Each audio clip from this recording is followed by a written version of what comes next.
Hello' friends, আজি 2024 চনৰ প্ৰথম দিনটো। সকলোলৈকে নতুন বছৰৰ আন্তৰিক হিয়াভৰা শুভেচ্ছা থাকিল।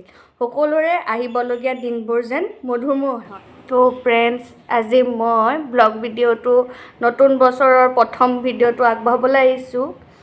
তো এতিয়া প্ৰথমতে চাহ খাই লওঁ ৰাতিপুৱা। তাৰপিছত কি কৰা যায়, আজিৰ দিনটো কি প্লেন আছে আপোনালোকক দেখাই থাকিম।